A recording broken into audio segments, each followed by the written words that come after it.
السلام علیکم ورحمۃ اللہ وبرکاتہ۔ نحمدہ ونصلی ونسلم علی رسولہ الکریم، اما بعد فاعوذ باللہ من الشیطان الرجیم، بسم اللہ الرحمن الرحیم۔ وما امروا الا لیعبدوا اللہ مخلصین لہ الدین، وقال النبی صلی اللہ علیہ وسلم انما الاعمال بالنیات وانما لکل امرئ ما نوى۔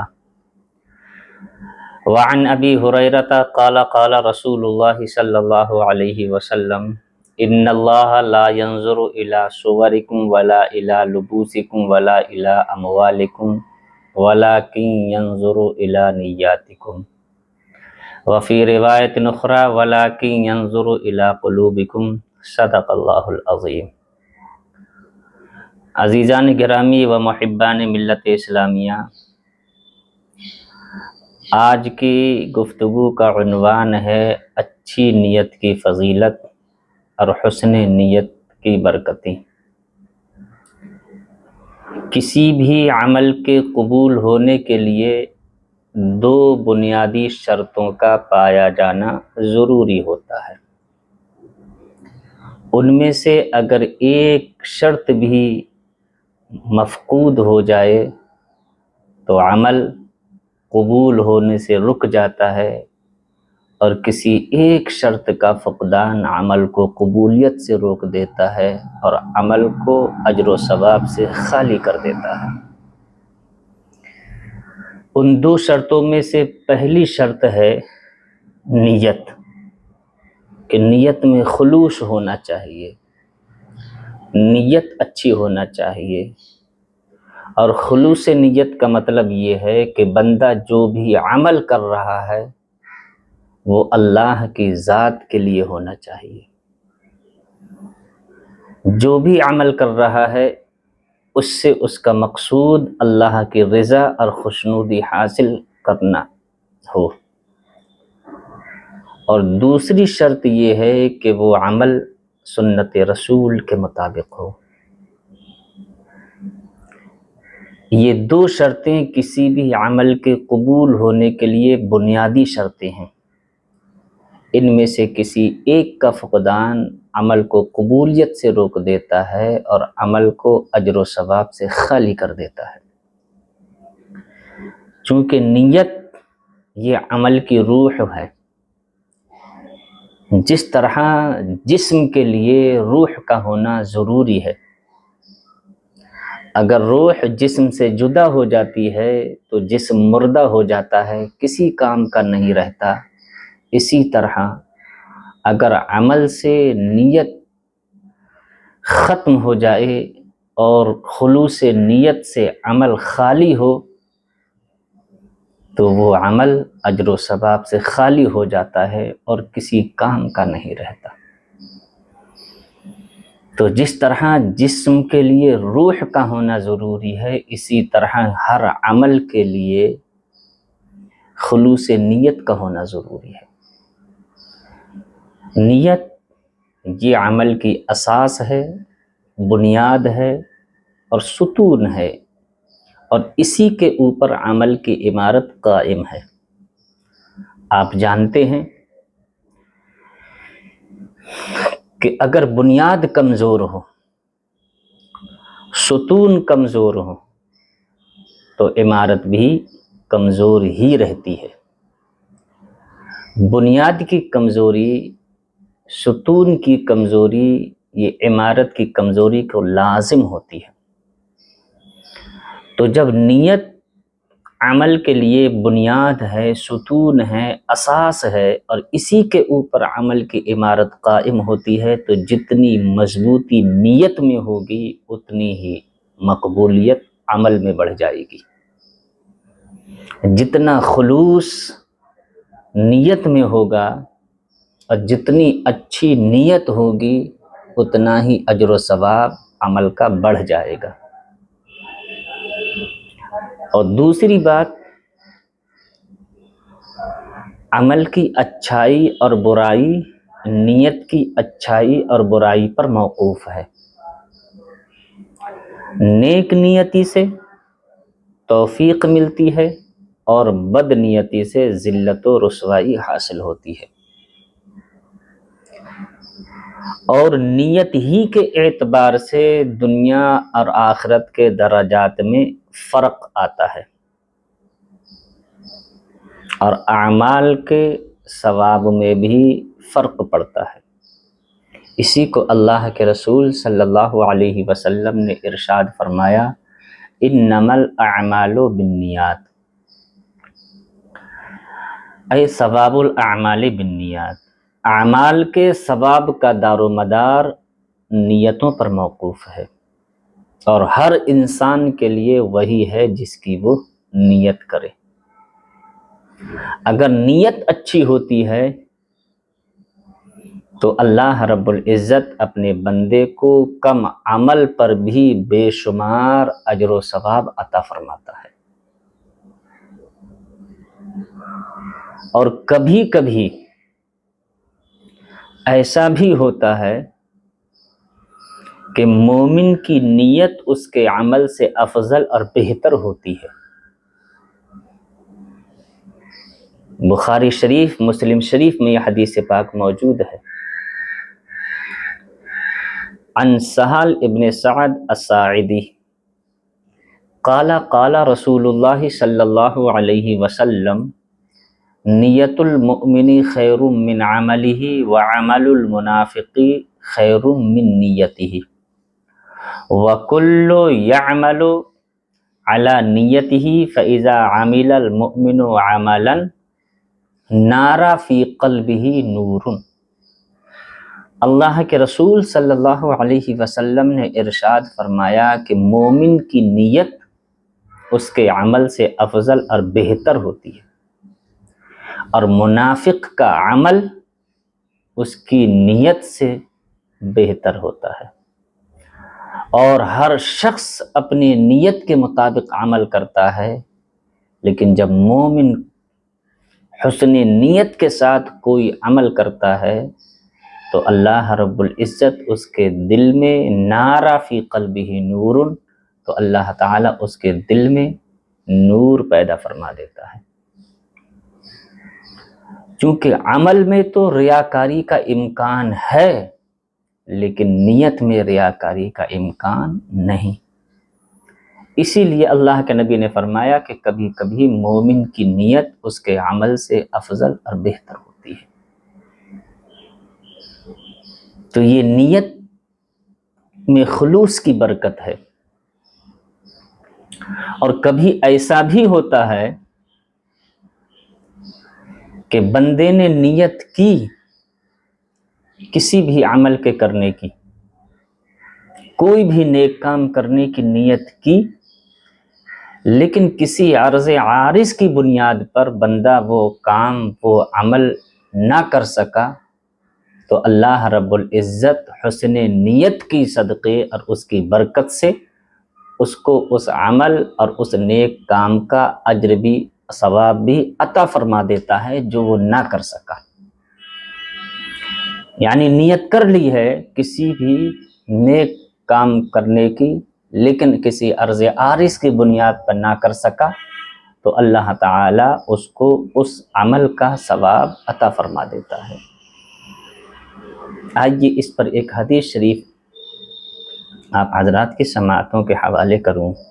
مسلم شریف میں حدیث شریف ہے، ان النبی صلی اللہ علیہ وسلم قال، من سأل اللہ الشہادۃ بصدق بلغہ اللہ علی منازل الشہداء وإن مات علی فراشہ۔ اللہ کے رسول صلی اللہ علیہ وسلم نے فرمایا کہ جس شخص نے صدق دل سے نیت کی کہ اللہ رب العزت اس کو شہادت کی موت عطا فرمائے، من سأل اللہ الشہادۃ بصدق بلغہ اللہ علی منازل الشہداء وإن مات علی فراشہ، اس نے صدق دل سے یہ نیت کی ہے، ارادہ کیا اور آرزو تمنا کرتا رہا کہ اللہ رب العزت اس کو شہادت کی موت عطا فرمائے، بلغہ اللہ علی منازل الشہداء وان مات علی فراشہ۔ تو میرے آقا ارشاد فرماتے ہیں کہ اللہ رب العزت اس کو شہداء کا مرتبہ اور درجہ عطا فرما دے گا، وَإِن مَاتَ عَلَى فِرَاشِهِ، اگرچہ اس کی موت اس کے بستر پہ ہو۔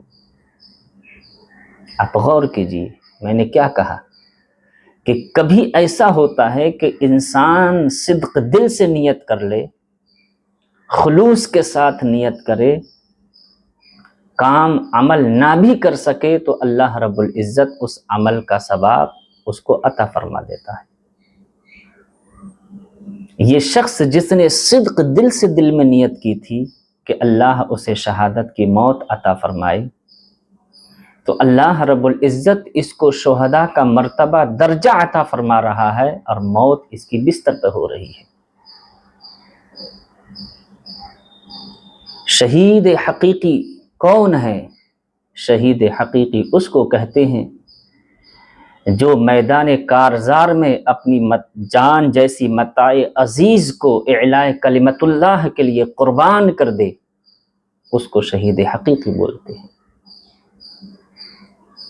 جس کا سر تن سے جدا ہوتا ہے، جس کا جسم زخموں سے چھلنی ہو جاتا ہے، اس کے بعد اس کو شہادت کا مرتبہ ملتا ہے۔ لیکن یہ بندہ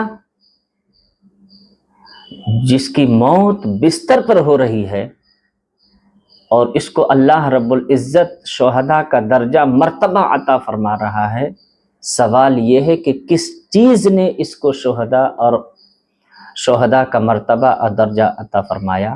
کس چیز نے اس کو شہداء کا درجہ دلوایا؟ تو جواب یہی ہوگا بصدق، اس نے اچھی نیت کی تھی، اگرچہ یہ میدان کارزار میں نہ جا سکا، لیکن اس اچھی نیت نے اس کو شہداء کا مرتبہ اور درجہ دلوا دیا۔ اسی طرح سے حضرت امام غزالی نے احیاء العلوم میں ایک واقعہ نقل فرمایا۔ فرماتے ہیں کہ بنی اسرائیل میں ایک بہت بڑا عبادت گزار بندہ تھا۔ ایک مرتبہ اس کا ایک ریت کے پہاڑ کے پاس سے گزر ہوا، تو اس نے دل میں ارادہ کیا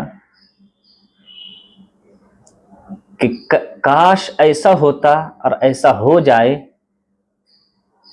کہ یہ ریت کا پہاڑ آٹا بن جائے اور اس آٹے کو میں اپنی قوم کے فقراء اور غرباء میں تقسیم کر دوں۔ اس نے دل میں ارادہ کیا، سچا ارادہ۔ وہ تو یہ ارادہ کر کے اس پہاڑ کے قریب سے گزر گیا اور اپنی عبادت گاہ میں چلا گیا۔ اس وقت کے نبی پر اللہ رب العزت نے وحی بھیجی اور فرمایا، اے میرے پیارے نبی، جاؤ اس بندے سے کہہ دو کہ اے میرے بندے، جو تو نے دل میں ارادہ کیا تھا، اس ارادے کے ساتھ ہی ہم نے تجھے اس پہاڑ کے ریت کے ذرات کے برابر نیکی عطا فرما دی، اور جو تو نے دل میں ارادہ کیا تھا کہ یہ پہاڑ آٹے کا ہو جائے اور اس آٹے کو میں اپنی قوم کے غرباء اور فقراء میں تقسیم کر دوں، تو سن، ہم نے تجھے پہاڑ کے ریت کے ذرات کے برابر نیکیاں بھی عطا فرما دیں، اور اس ریت کے پہاڑ کے برابر آٹا غرباء اور فقراء میں تقسیم اور صدقہ و خیرات کرنے کا ہم نے تجھے اجر اور ثواب بھی عطا فرما دیا۔ چنانچہ وہ اللہ کے نبی جاتے ہیں اور اس کو یہ خوشخبری سناتے ہیں۔ اب آپ غور کیجیے، وہ ریت کا پہاڑ نہ آٹا بنا ہے اور نہ ہی اس نے اس کو غرباء اور فقراء میں تقسیم کیا ہے، لیکن اللہ رب العزت فرما رہا ہے کہ اس ریت کے ذرات کے برابر میں نے تجھے نیکی بھی عطا فرما دی، اور اس پہاڑ کے ریت کے پہاڑ کے برابر میں نے تجھے آٹا غرباء اور فقراء میں تقسیم کرنے کا اجر اور ثواب بھی عطا فرما دیا۔ نہ پہاڑ آٹا بنا نہ اس نے تقسیم کیا، پھر اس کو اتنی نیکی کیوں مل رہی ہے؟ اس لیے کہ اس نے دل میں سچا ارادہ کیا تھا، حسن نیت، صدق دل سے ارادے پر اللہ رب العزت اس کو یہ نیکی عطا فرما رہا ہے، اگرچہ وہ یہ کام کر نہ پا رہا ہے۔ تو اسی کو میں نے کہا کہ کبھی کبھی اللہ رب العزت حسن نیت اور خلوص نیت کی برکت سے عمل کا ثواب عطا فرما دیتا ہے، اگرچہ بندہ وہ نیک کام نہ بھی کر سکے۔ اور سنیے، حضرت سیدنا موسیٰ علیہ السلام کو اللہ رب العزت نے توریت عطا فرمائی، اور جب حضرت موسیٰ علیہ السلام نے توریت کو کھولا اور اس کا مطالعہ کیا، پڑھا، تو اس میں امت محمدیہ کی فضیلت کو حضرت موسیٰ علیہ السلام نے پڑھا۔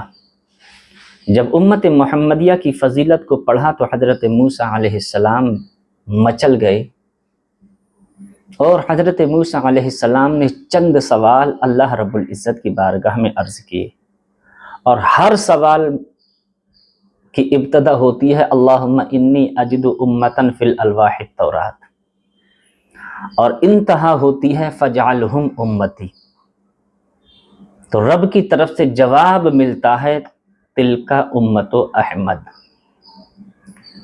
کہ حضرت موسیٰ علیہ السلام رب کی بارگاہ میں چند سوال کرتے ہیں، عرض کرتے ہیں اے اللہ، میں نے توریت کی تختیوں میں ایک امت کا تذکرہ پڑھا جن کو تو یہ فضیلت عطا فرمائے گا، یہ فضیلت عطا فرمائے گا، فجعلہم امتی، مالک و مولا وہ امت مجھے عطا فرما دے۔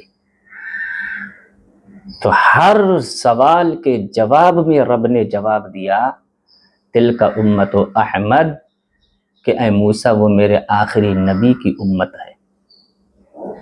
وہ چند سوال انشاءاللہ کسی اور موقع پر بتاؤں گا، لیکن ان سوالوں میں سے ایک سوال حضرت موسیٰ علیہ السلام نے یہ بھی کیا تھا اللہم انی اجد امتن فی الالواح التورات اذا ہم احدہم حسنتا واحدتا فلم یعملها کتبت لہ حسنۃ واحدہ وَإِنْ عَمِلَهَا كُتِبَتْ لَهُ 10 حسنات فَجْعَلْهُمْ أُمَّتِي قَالَ تِلْكَ أُمَّةُ أَحْمَدَ۔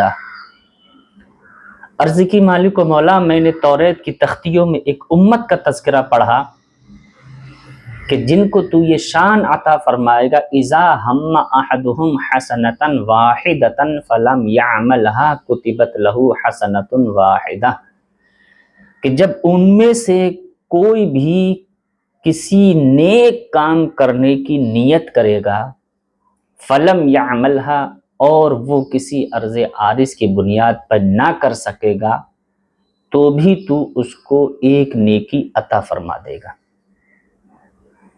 اذا ہم احدہم حسنۃ واحدۃ فلم یعملھا کتبت لہ حسنۃ واحدہ وَإِنْ عَمِلَهَا كُتِبَتْ لَهُ 10 حسنات، اور مالک و مولا اگر وہ بندہ اس نیکی کو کر لے تو تو اس کو 10 نیکیاں عطا فرمائے گا۔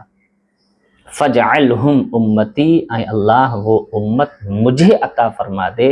قَالَ تِلْكَ أُمَّةُ أَحْمَدَ، تو اللہ رب العزت نے جواب دیا اے موسیٰ وہ میرے آخری نبی کی امت ہے۔ تو اس میں بھی اس بات کا ذکر ہے کہ اذا ہم احدہم حسنۃ واحدۃ فلم یعملھا، نیت کر رہا ہے کسی نیک کام کرنے کی اور وہ کر نہیں پا رہا ہے، تو بھی اللہ رب العزت اس کو اجر اور ثواب حسن نیت، خلوص نیت کی برکت سے عطا فرما رہا ہے۔ تو جو میں نے کہا کہ کبھی کبھی اللہ رب العزت حسن نیت کے صدقے میں عمل اگر بندہ نہ بھی کر سکے تو اللہ تعالیٰ اس عمل کا ثواب عطا فرما دیتا ہے۔ یہ ساری برکتیں کس کی ہیں؟ خلوص نیت کی، اچھی نیت کی برکت، کہ کام نہ بھی کر سک رہا ہے تو بھی اللہ اس کو ثواب عطا فرما رہا ہے۔ اور کبھی ایسا ہوتا ہے کہ نیت اچھی ہو، نیک نیتی کی برکت سے عمل قلیل بھی ہو تو اللہ رب العزت اس پر اجر کثیر عطا فرماتا ہے.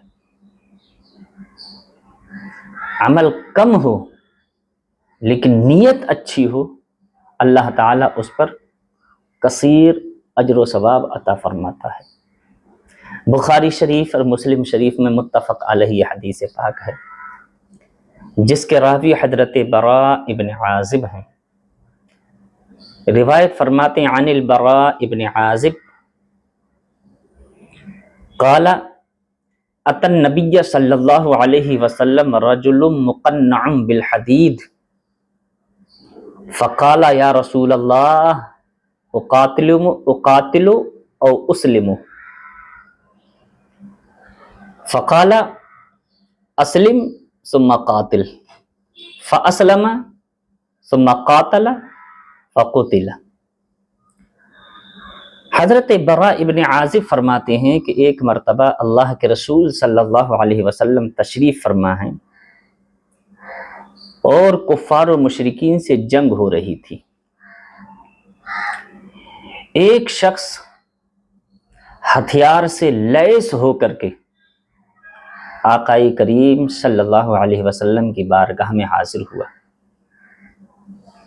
فقال اقاتل او اسلم، تو اس نے عرض کی یا رسول اللہ میں پہلے جہاد کروں یا پہلے اسلام لاؤں؟ تو اللہ کے رسول صلی اللہ علیہ وسلم نے ارشاد فرمایا بغیر اسلام لائے تمہاری کوئی نیکی رب کی بارگاہ میں قبول نہیں ہوگی، اس لیے پہلے اسلام لاؤ ثم قاتل، اس کے بعد میں قتال کرو. فاسلم ثم قاتل، چنانچہ وہ اللہ کے رسول صلی اللہ علیہ وسلم کے دست نبوت پر مشرف اسلام ہوا اور پھر اس کے بعد میدان جہاد میں جا کر کے قتال کرنے لگا. غور کیجئے، چند منٹ پہلے یہ کافر ہی تھا اور اس نے عرض کی یا رسول اللہ میں قتال کروں گا، اب میں کلمہ پڑھ کر کے مشرف اسلام ہو گیا ہوں اور اسلام کے تمام ہی ارکان کو اپنا کر کے اس پر عمل کروں گا. اسلام لانے کے بعد یہ میدان جہاد میں گیا فقتل، اور جہاد کرتے کرتے اس کی شہادت ہو گئی، شہید ہو گیا. تو صحابہ کرام اللہ کے رسول صلی اللہ علیہ وسلم کی بارگاہ میں حاضر آئے، عرض کی یا رسول اللہ جس شخص نے ابھی ابھی اسلام قبول کیا، وہ نماز بھی نہ پڑھ سکا، روزہ بھی نہ رکھ سکا، حج بھی نہ کر سکا، زکوٰۃ بھی ادا نہ کر سکا، کوئی نیک عمل نہ کر سکا، یا رسول اللہ جس نے ابھی ابھی آپ کے ہاتھ پر اسلام قبول کیا اور وہ میدان جہاد میں جا کر کے لڑا، جہاد کیا اور وہ شہید ہو گیا، اس کی شہادت کی خبر صحابہ کرام نے آقا کریم صلی اللہ علیہ وسلم کو دی. میرے آقا صلی اللہ علیہ وسلم نے جب اس کی شہادت کی خبر سنی تو اللہ کے نبی نے ارشاد فرمایا عامل قلیلا اجر کثیرا. اللہ کے نبی نے فرمایا صحابہ اس نے عمل تو کم کیا ہے لیکن اس کو اجر بہت عطا کیا گیا ہے.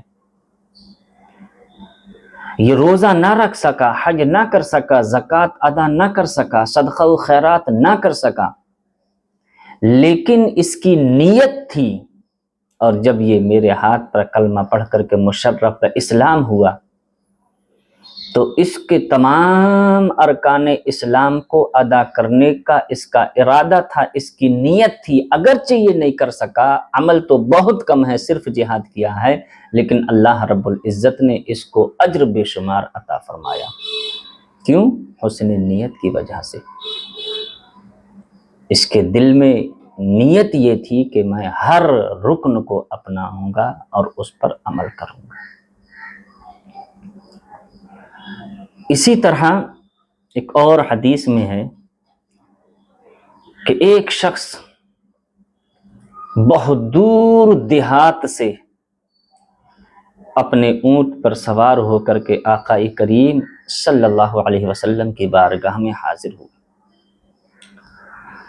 اور اس نیت سے اللہ کے نبی صلی اللہ علیہ وسلم کی بارگاہ میں آیا کہ اللہ کے نبی صلی اللہ علیہ وسلم سے اسلامی احکام سیکھ کر کے جاؤں گا اور ان احکام کی تبلیغ اپنی بستی میں آ کر کے کروں گا۔ آقا کریم صلی اللہ علیہ وسلم جو بھی وعظ و نصیحت فرمائیں گے وہ وعظ و نصیحت آ کر کے اپنے بستی والوں کو سناؤں گا، اپنے بستی والوں کو دعوت و تبلیغ کا کام کروں گا۔ اس نیت سے وہ بندہ اپنی بستی سے اونٹ پر سوار ہو کر کے دور دراز کا سفر طے کر کے آقا کریم صلی اللہ علیہ وسلم کی بارگاہ میں مدینہ شریف میں حاضر ہوا، حاضری دی اور عرض کیا رسول اللہ میں فلاں بستی سے بہت دور دراز سے اپنے اونٹ پر سوار ہو کر کے آپ کی بارگاہ میں حاضر ہوا ہوں، یا رسول اللہ آپ مجھ کو کچھ وعظ و نصیحت فرمائیں تاکہ میں اپنی قوم کو ان احکام اور ان وعظ و نصیحت کی دعوت و تبلیغ کروں۔ اللہ کے نبی صلی اللہ علیہ وسلم نے اس کو وعظ و نصیحت فرمائی، اسلامی احکام کی تعلیم دی، اور وہ بندہ پھر میرے آقا صلی اللہ علیہ وسلم کی بارگاہ سے واپسی میں اونٹ پر سوار ہو کر کے اپنی بستی کی طرف جانے لگا۔ نیت کیا تھی کہ حضور سے وعظ و نصیحت حاصل کر کے اپنی قوم کو آ کر بتاؤں گا، اسلام کے احکام سکھاؤں گا، تعلیمات اسلام کی دعوت و تبلیغ کروں گا۔ اس نیت سے اپنی بستی سے نکلا تھا، میرے آقا کی بارگاہ میں پہنچ گیا ہے، وعظ و نصیحت سن لی ہیں، اسلامی احکام کی تعلیم بھی میرے نبی نے اس کو عطا فرما دی۔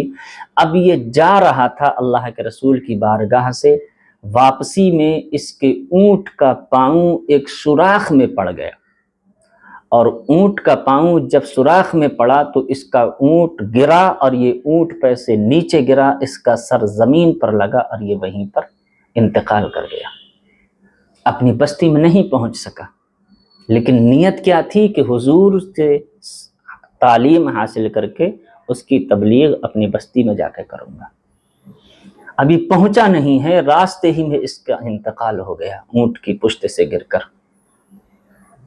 تو چند صحابہ اللہ کے رسول صلی اللہ علیہ وسلم کی بارگاہ میں حاضر آئے اور عرض کی یا رسول اللہ، جو شخص ابھی ابھی آپ کی بارگاہ سے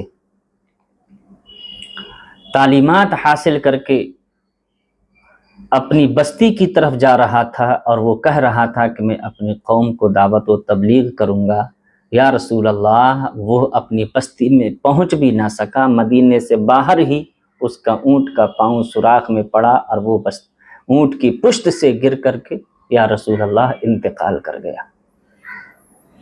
اللہ کے نبی صلی اللہ علیہ وسلم کو جب یہ خبر پہنچی تو میرے آقا صلی اللہ علیہ وسلم نے یہاں پر بھی یہی جملہ ارشاد فرمایا کہ صحابہ عامل قلیلا اجر کثیرا، فرمایا صحابہ اس کا عمل تو بہت کم ہے لیکن اللہ رب العزت نے اس کو بے شمار اجر و ثواب سے نواز دیا ہے۔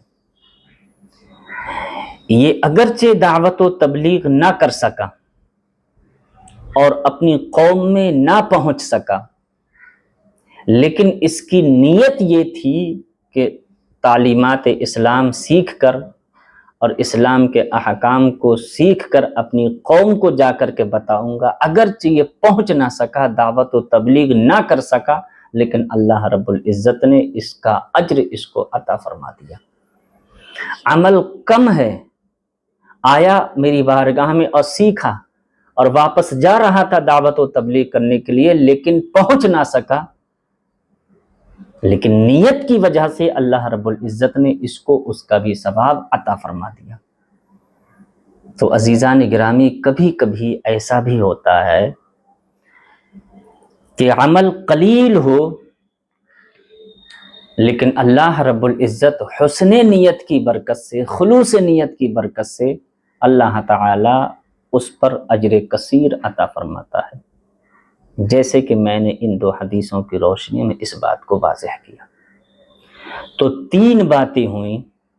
ہر عمل کی قبولیت کے لیے 2 بنیادی شرطوں کا پایا جانا ضروری ہوتا ہے. نمبر 1 خلوص نیت. اور خلوص نیت کا مطلب یہ ہوتا ہے بندہ جو کام کر رہا ہے وہ اللہ کی ذات کے لیے ہو. اور دوسری بات کہ کبھی کبھی بندہ نیت اچھی کر لے، نیت میں خلوص ہو، اگر اس کا عمل نہ بھی کر سکے، اللہ رب العزت حسن نیت، خلوص نیت کی برکت سے اس عمل کا اجر اور ثواب اس کو عطا فرما دیتا ہے. اور تیسری بات یہ کہ حسن نیت کی برکت، نیک نیتی کے سبب سے اللہ رب العزت کبھی کبھی عمل قلیل کے اجر و ثواب کو بہت زیادہ بڑھا کر کے بندے کو عطا فرما دیتا ہے. عمل قلیل ہوتا ہے لیکن اس کا اجر و ثواب کثیر ہوتا ہے. یہ 3 باتیں، یہ سب کس سبب سے؟ یہ ساری برکتیں ہیں خلوص نیت کی. نیت میں خلوص ہو اور نیت اچھی ہو. اسی کو میرے آقا نے ارشاد فرمایا ثواب الاعمال بالنیات، اعمال کے ثواب کا دار و مدار نیتوں پر ہے. اور جب نیت اچھی ہوتی ہے تو وہ عمل بھی بابرکت ہوتا ہے، بڑا طاقتور قوی ہوتا ہے، اور وہ نیک کام کرنے والے کو بھی طاقت اور قوت عطا فرماتا ہے. نیک نیتی کی سبب سے عمل میں برکت آتی ہے اور وہ عمل بڑا طاقتور اور قوی ہوتا ہے، اور اس کا کرنے والا بھی اس نیت کی برکت سے طاقتور اور قوی ہو جاتا ہے. اس کی مثال حضرت امام غزالی نے احیاء العلوم میں ایک بڑا پیارا واقعہ لکھا، اور وہ واقعہ یہ ہے کہ بنی اسرائیل میں ایک شخص بڑا عبادت گزار تھا. عبادت گزار کو عابد کہتے ہیں. وہ جنگل میں اللہ کی عبادت میں مشغول رہتا تھا. ایک مرتبہ اس کے پاس ایک جماعت آئی اور اس جماعت نے آ کر کے اس سے کہا کہ حضور فلاں جگہ ایک قوم ہے جو ایک درخت کی پوجا کرتی ہے، اس درخت کو پوجتی ہے. جب اتنا اس عبادت گزار بندے نے سنا تو غصے کی حالت میں اٹھا اور کلہاڑی کو کندھے پر رکھا اور اس درخت کو کاٹنے کے لیے چل دیا.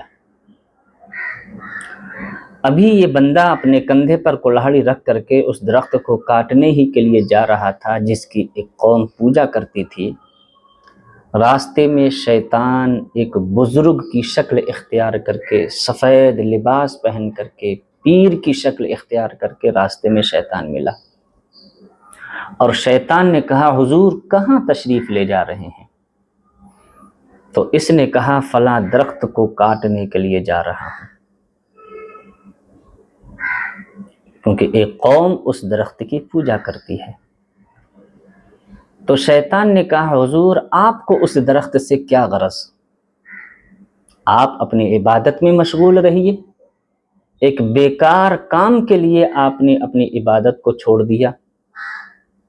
آپ غور کیجئے کہ جتنا وقت آپ اس درخت کے کاٹنے میں لگائیں گے اتنا وقت آپ اللہ کی عبادت میں لگائیے.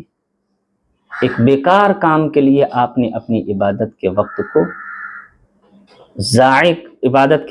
ضائع کر رہے ہیں اور اپنی عبادت کو چھوڑ رہے ہیں. جلدی تو درخت کٹ نہیں جائے گا، بہت وقت لگے گا، اتنے وقت میں آپ اپنے اللہ کی عبادت کیجیے. آپ کو کیا غرض پڑی ہے اس درخت سے؟ تو اس عابد نے کہا کہ لوگوں کو شرک سے بچانا یہ سب سے بڑی عبادت ہے. بڑی اچھی بات ہے. کہا لوگوں کو شرک سے بچانا یہ سب سے بڑی عبادت ہے، اس لیے میں اس درخت کو کاٹ کر کے رہوں گا تاکہ لوگوں کو شرک سے بچا سکوں. اس کو غصہ جو آیا یہ اللہ کی ذات کے لیے غصہ آیا تھا. تو شیطان نے کہا کہ تم اس درخت کو نہیں کاٹ سکتے. اس نے کہا کہ میں کاٹ کر کے رہوں گا۔ چنانچہ امام غزالی فرماتے ہیں دونوں میں جھگڑا ہوا، مار پیٹ ہوئی، پٹکم پچھاڑ ہوئی۔ اس عابد نے شیطان کو زمین پر پٹک کر کے مارا اور اس کے سینے پر بیٹھ گیا۔ جب شیطان نے اپنے آپ کو عاجز پایا تو شیطان نے کہا میرے سینے سے ہٹ جاؤ، میں تمہیں ایک بات بتاتا ہوں۔ چنانچہ وہ عابد شیطان کے سینے سے اتر گیا اور شیطان نے کہا دیکھو اس درخت کا کاٹنا اللہ رب العزت نے تمہارے اوپر فرض تو کیا نہیں ہے، اور اس میں تمہارا کوئی نقصان بھی نہیں ہے، اور تم تو اس کی پوجا بھی نہیں کرتے ہو۔ تم سے پہلے اللہ کے بہت سارے نبی آئے اور ہیں، یہ درخت اللہ رب العزت کسی بھی نبی کے ذریعے سے اس درخت کو کٹوا سکتا تھا، تم کو کاہے کو پڑی ہے؟ تم پر اللہ نے اس درخت کا کاٹنا فرض تو کیا نہیں ہے کہ صاحب اگر نہیں کاٹو گے تو تمہارا فرض چھوٹ جائے گا، تمہارا کوئی نقصان بھی نہیں ہے، تم اس کی پوجا بھی نہیں کرتے ہو، تم سے پہلے بہت سارے نبی آئے، یہ کام اللہ کسی بھی نبی کے ذریعے سے کرا سکتا تھا۔ لیکن اس عابد نے کہا کہ میں اس درخت کو کاٹ کر کے رہوں گا، چونکہ لوگوں کو شرک سے بچانا یہ سب سے بڑی عبادت ہے۔ عزیزان گرامی، پھر وہ شیطان راستے میں حائل ہوا اور اس نے کہا تم اس کو نہیں کاٹ سکتے۔ عبادت گزار بندے نے کہا تو روک نہیں سکتا۔ دونوں میں پھر جھگڑا ہوا اور اس عابد نے شیطان کو کمر پہ رکھ کر کے زمین پر پٹک کر کے مارا اور پھر اس کے سینے پر بیٹھ گیا۔ شیطان نے پھر اپنے آپ کو عاجز پایا اور کہا کہ تو میرے سینے سے ہٹ جا، میں تجھ سے آخری بات اور فیصلہ کن بات کرنا چاہتا ہوں جس میں تیرا نفع ہی نفع ہے، فائدہ ہی فائدہ ہے۔ چنانچہ یہ عابد عبادت گزار بندہ شیطان کے سینے سے اتر گیا۔ شیطان نے کہا کہ دیکھو تم زمین پر ایک قسم کا بوجھ ہو، اگرچہ تم اللہ کی عبادت کرتے ہو لیکن تمہارے پاس آشائش زندگی نہیں ہے، ایک غریب انسان ہو۔ ایسا کرو تم اس درخت کے کاٹنے سے باز آ جاؤ، ہر روز میں تم کو اتنے اتنے درہم و دینار دیا کروں گا۔ صبح سویرے اٹھنا، تمہاری تکیہ کے نیچے ہر روز درہم و دینار کی تھیلی رکھی ہوگی، ان درہم و دینار کو تم حاصل کر کے بہت سارا ثواب کما سکتے ہو، بہت ساری نیکیاں کما سکتے ہو، اپنی ذات پر بھی خرچ کر سکتے ہو، اپنے پڑوسیوں پر بھی خرچ کر سکتے ہو، غربا فقراء میں صدقہ و خیرات بھی کر سکتے ہو، اپنے رشتہ داروں کے ساتھ صلہ رحمی بھی کر سکتے ہو، اس طرح سے بہت سارا ثواب، بہت ساری نیکیاں کما سکتے ہو۔ اور درخت کے کاٹنے میں صرف ایک ہی ثواب ہے اور وہ بھی رائے گاں جا سکتا ہے، کیونکہ تم نے اس درخت کو کاٹ لیا تو قوم دوسرے درخت کو پوجنے لگے گی یا کوئی دوسرا درخت لگا لے گی۔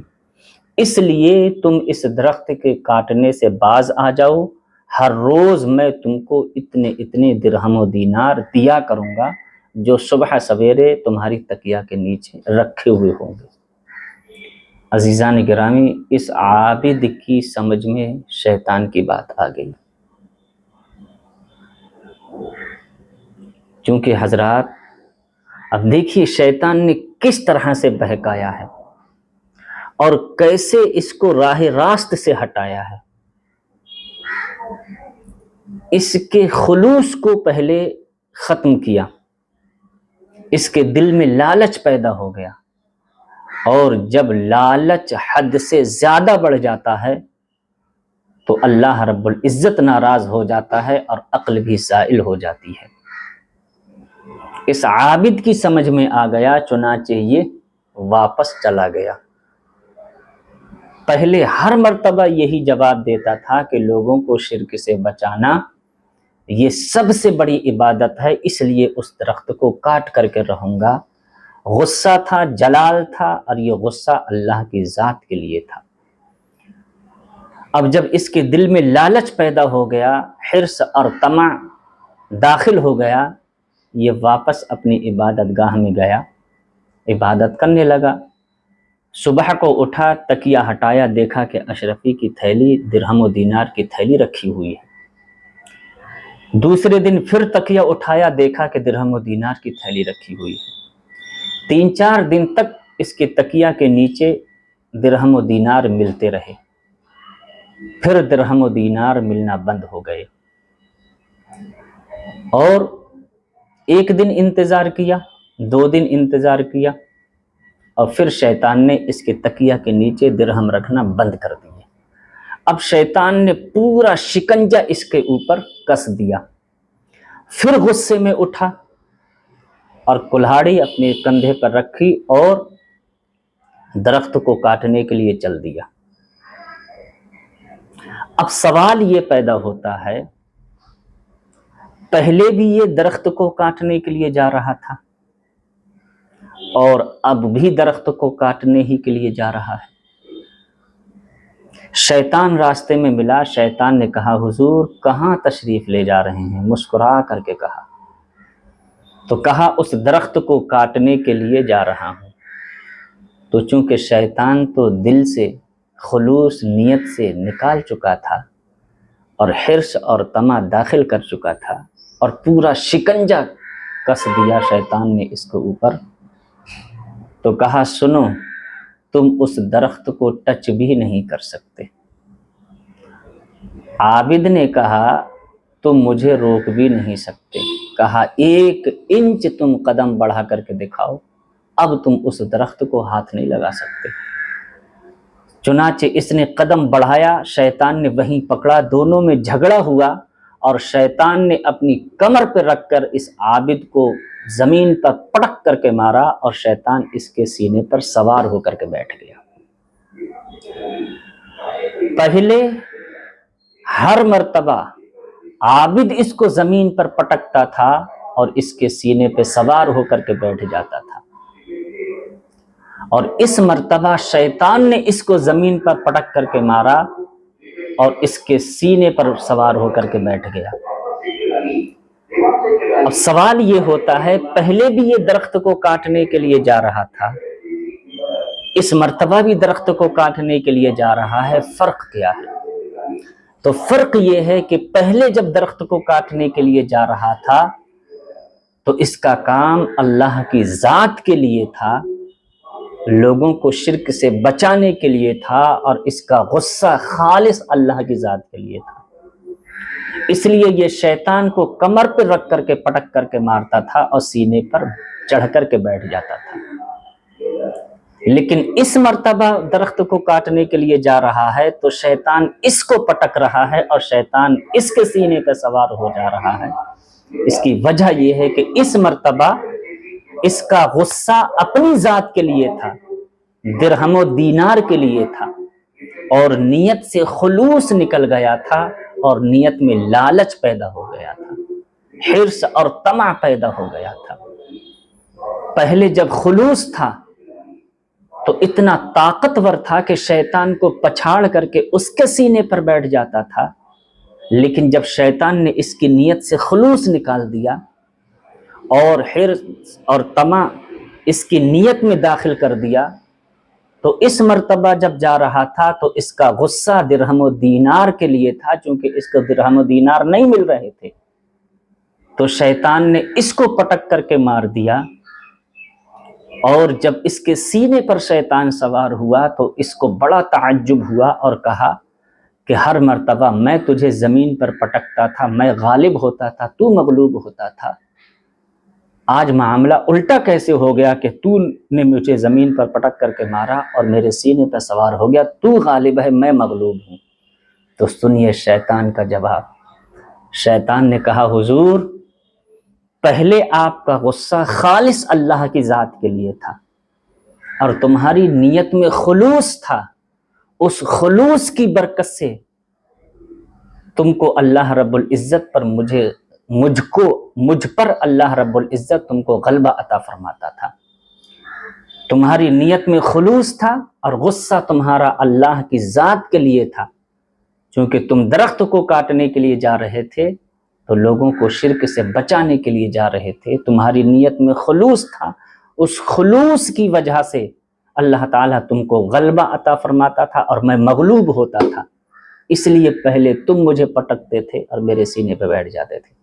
لیکن اس مرتبہ تمہارا غصہ تمہاری ذات کے لیے ہے، درہم و دینار کے لیے ہے، اس لیے اللہ نے مجھے غالب رکھا اور تم کو مغلوب بنا دیا.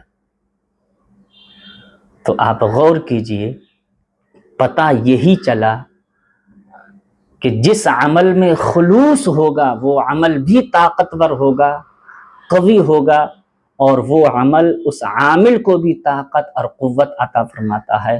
اور جب عمل سے خلوص ختم ہو جاتا ہے تو عمل بھی اجر و ثواب سے خالی ہو جاتا ہے اور وہ عمل کرنے والا بھی کمزور ہو جاتا ہے، اور حرص اور طمع انسان کی عقل کو زائل کر دیتا ہے.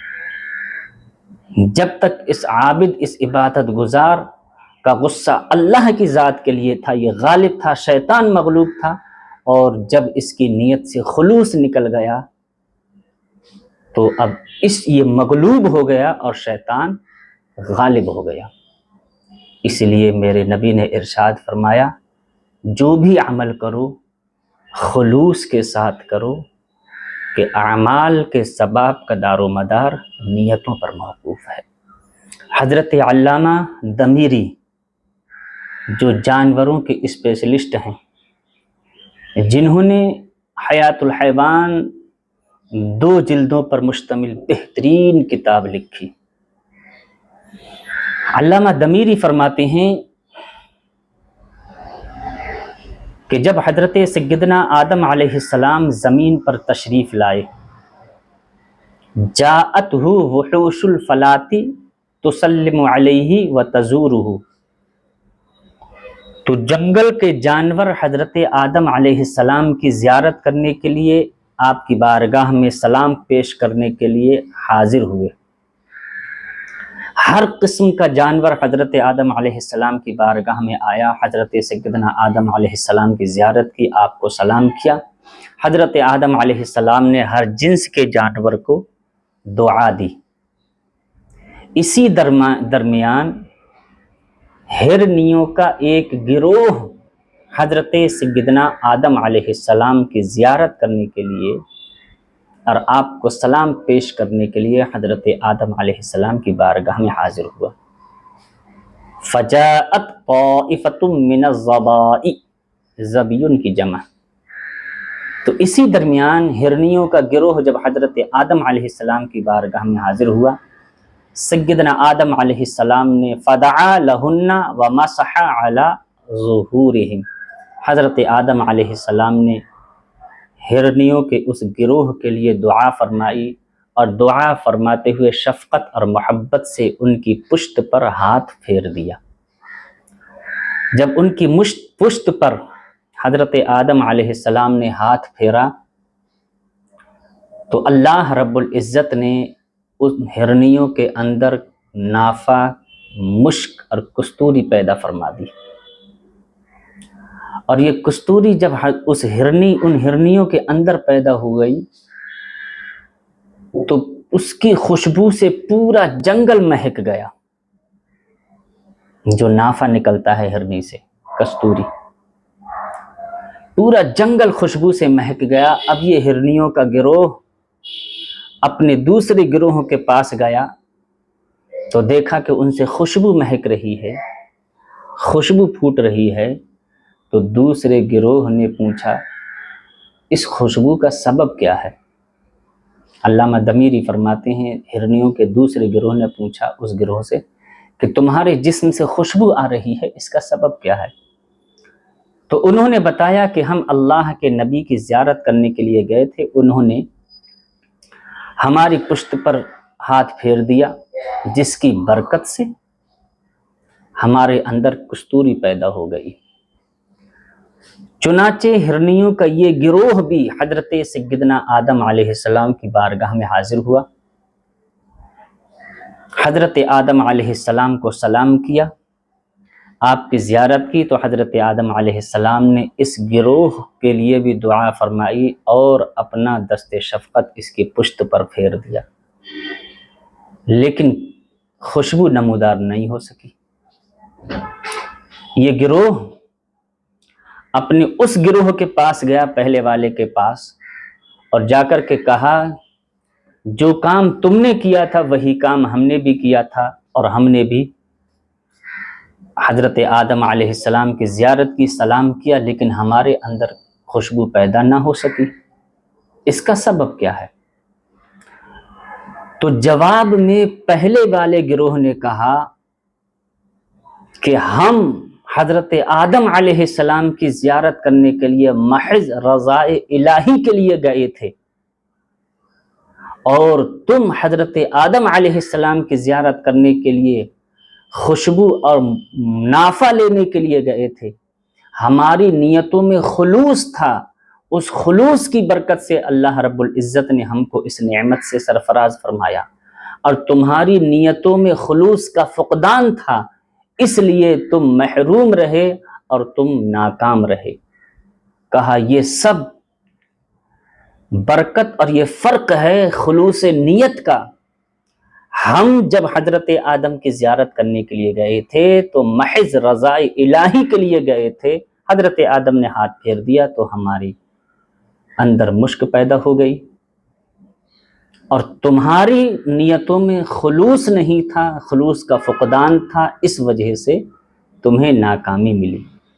تو عزیزان گرامی، نیتوں میں اگر خلوص ہو تو اللہ رب العزت اپنی نعمتوں سے بھی نوازتا ہے، اور اللہ رب العزت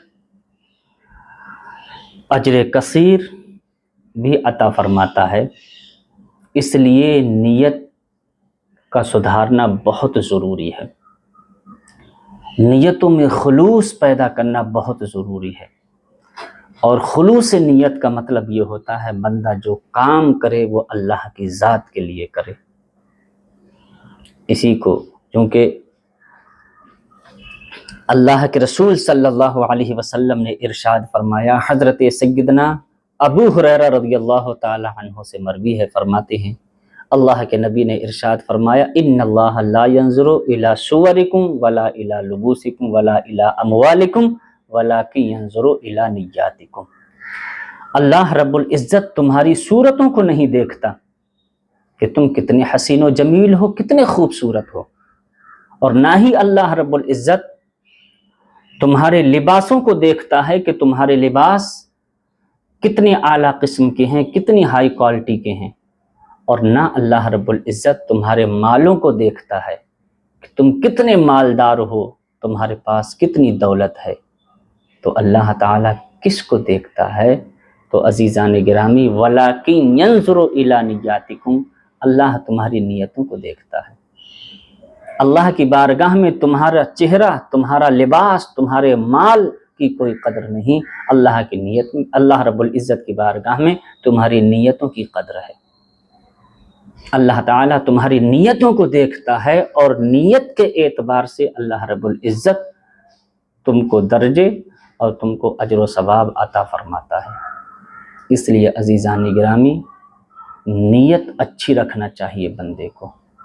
اگر نیت اچھی ہو تو اس کا نتیجہ بھی اچھا نکلتا ہے، اور اگر نیت خراب ہو تو اس کا رزلٹ بھی خراب رہتا ہے، چونکہ اعمال کی اچھائی اور برائی نیت کی اچھائی اور برائی پر موقوف ہے۔ خطبے میں نے جو حدیث شریف پڑھی وہ یہی تھی کہ اللہ رب العزت تمہاری صورتوں، تمہارے لباس، تمہارے مالوں کو نہیں دیکھتا، اللہ تعالیٰ تمہاری نیتوں کو دیکھتا ہے، اور اس حساب سے اللہ رب العزت تم کو اجر و ثواب عطا فرماتا۔ اور ایک روایت میں اللہ تعالیٰ تمہارے دلوں کو دیکھتا ہے۔ میرے آقا نے فرمایا، انما الاعمال بالنیات وانما لکل امرئ ما نوی، کہ ثواب کا دار و مدار، اعمال کے ثواب کا دار و مدار نیتوں پر ہے، اور ہر شخص کے لیے وہی ہے جس کی وہ نیت کرے۔ میری گفتگو کا لب لباب یہی کہ 4 باتیں، پہلی ہر عمل کی قبولیت کے لیے دو بنیادی شرطیں، ان میں سے پہلی شرط یہ ہے کہ نیت میں خلوص ہونا چاہیے، نیت اچھی ہو۔ دوسری بات کہ مومن کی نیت کبھی اس کے عمل سے بڑھ جاتی ہے، اور کبھی ایسا ہوتا ہے کہ بندہ نیت کر لے صدق دل سے، اگر وہ عمل نہ بھی کر سکے کسی عرض عارض کی بنیاد پر، اللہ رب العزت اس کی حسن نیت، خلوص نیت کی برکت سے اس کو اس عمل کا ثواب عطا فرما دیتا ہے جس کو وہ نہ کر سکا۔ اس پر میں نے چند حدیثیں اور ایک واقعہ آپ حضرات کو بتایا۔ دوسری بات، نیک نیتی کی سبب سے عمل قلیل پر اللہ رب العزت اجر کثیر عطا فرماتا ہے، جیسے کہ وہ شخص کہ جو جہاد میں گیا اور شہید ہو گیا، اور وہ شخص کہ جو دور دراز سے میرے آقا کی بارگاہ میں اسلام کی تعلیم حاصل کرنے کے لیے آیا لیکن اپنی بستی میں نہ پہنچ سکا، میرے نبی نے فرمایا عمل قلیلا اجر کثیرا۔ اور تیسری بات یہ کہ اگر نیت اچھی ہو تو عمل بھی بابرکت ہوتا ہے، اور اس عمل کے کرنے والے کو بھی اللہ رب العزت حسن نیت کی صدقے میں قوت اور طاقت عطا فرماتا ہے۔